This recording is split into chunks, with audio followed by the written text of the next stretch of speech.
let's kick off by talking about The Undertaker.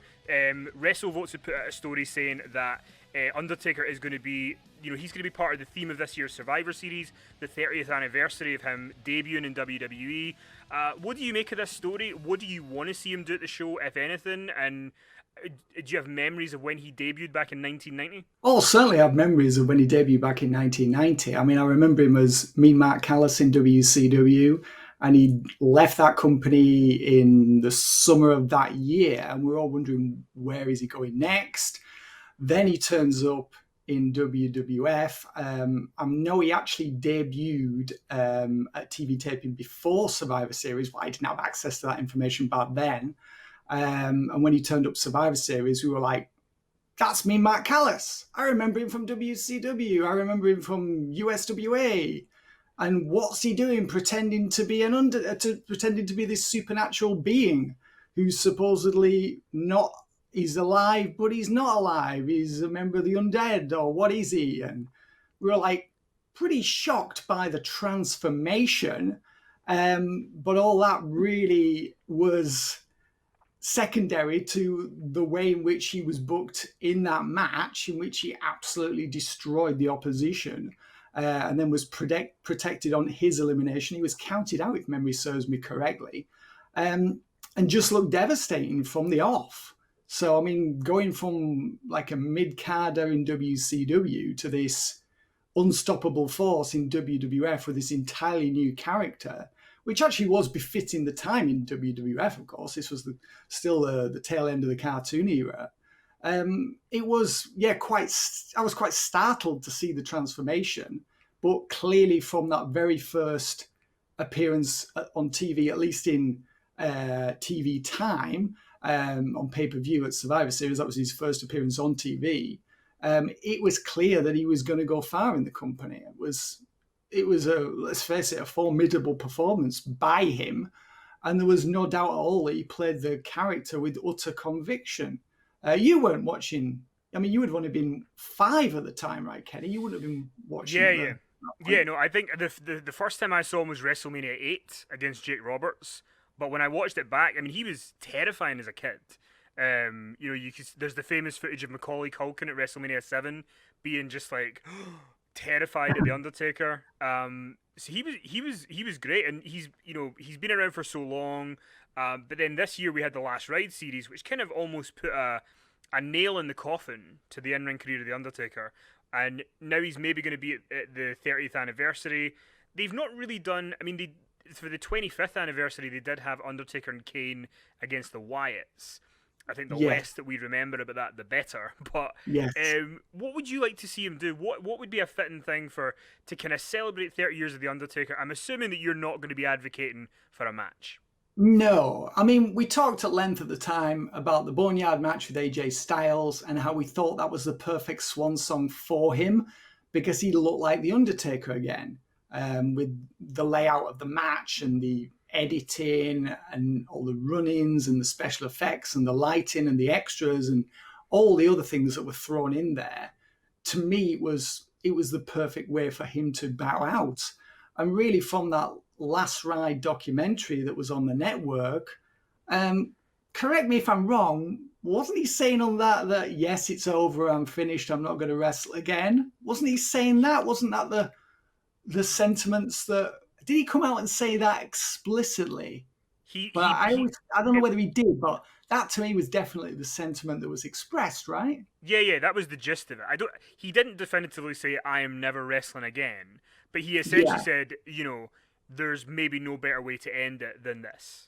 Well, I couldn't agree more. And we talked about this at length at the time after WrestleMania this year, and I think we were in agreement that was the ideal way to call time on a career after many disappointing performances prior to the Boneyard match with AJ Styles. So, I mean, I think he can make an appearance. I think there'll be a lot of love for that, because I think there's a lot more goodwill towards the Undertaker now after the success of the Boneyard match, and after the artistic acclaim that the Last Ride series received.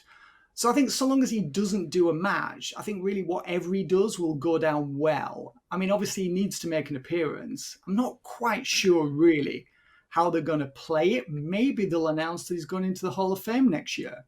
Maybe that would be the announcement to make at Survivor Series, that Undertaker will be the lead inductee. And that would then officially draw, well, it actually wouldn't officially draw a line under his feud because we've seen people go into the Hall of Fame and then make comebacks. But it would add weight to the belief from fans and certainly the mood in WWE creative and the hierarchy that it really was over for him if he were to go in the Hall of Fame and then they were to do some type of in-ring ceremony for him after that. I don't know, but certainly not a match. I think the Hall of Fame induction, I think, would be a nice touch.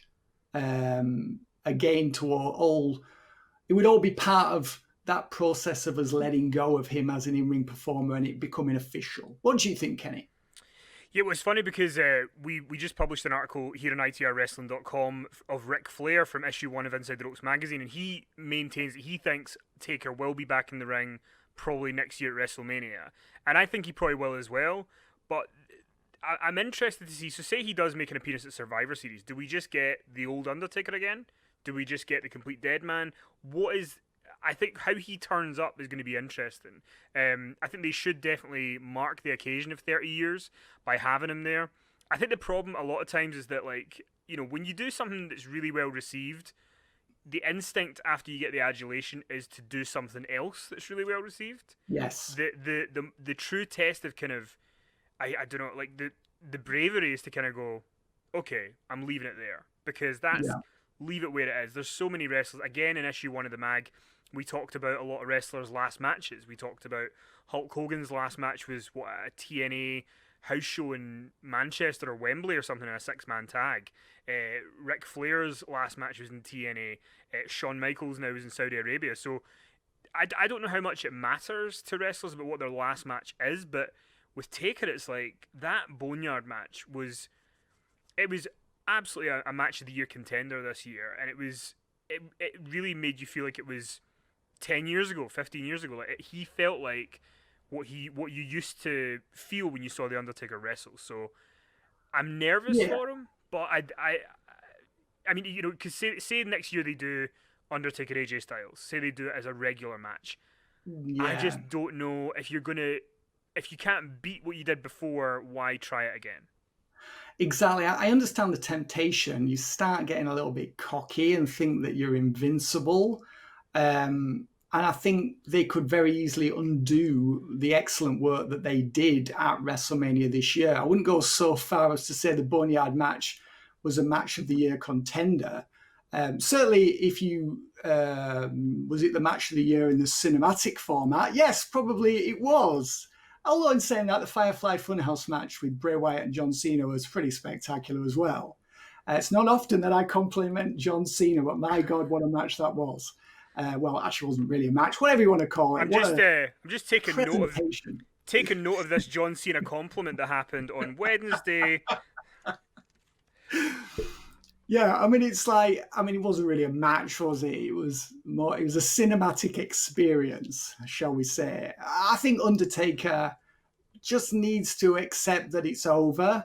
And I think Vince does as well. And he needs to just go back and say, right, we got it right there. We got it wrong in prior matches and prior years.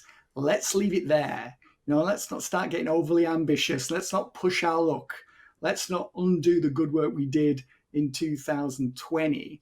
And let's leave people with that memory. Because as you said, as detailed in issue 1 of Inside the Ropes magazine, so many people have stuck around too long and had matches that they came to regret. And to me, it just seems like a no-brainer. Why risk it? Why risk wrecking the memories we have of the Boneyard match with AJ Styles? To me, it was the ideal way for him to go out at this point in his career. What's the saying that, like, you're only as good as your last match? Like, that's the barometer. So go out on the Boneyard match, the best way to go. Definitely. I mean, it's not like he needs the money, and surely he doesn't need the adulation. I think an appearance. I think you asked, how should he appear? And I think now that he's spoken so openly in that series, and we've seen the real Mark Calloway, I think he can really do anything. There are no limitations on that because we've seen the real guy. We know what his life is like, and we know that he's married to Michelle McCool, and they've got 2 kids, and it is 2 kids, isn't it? Yeah, they've got 2 kids, and they've got this life there, and he's not really this character. We knew anyway, but I mean, this has all been illustrated in this documentary series. So I think whatever he does now, we'll happily suspend our disbelief and go along with it in the name of entertainment. So I think they can do whatever they want apart from a match.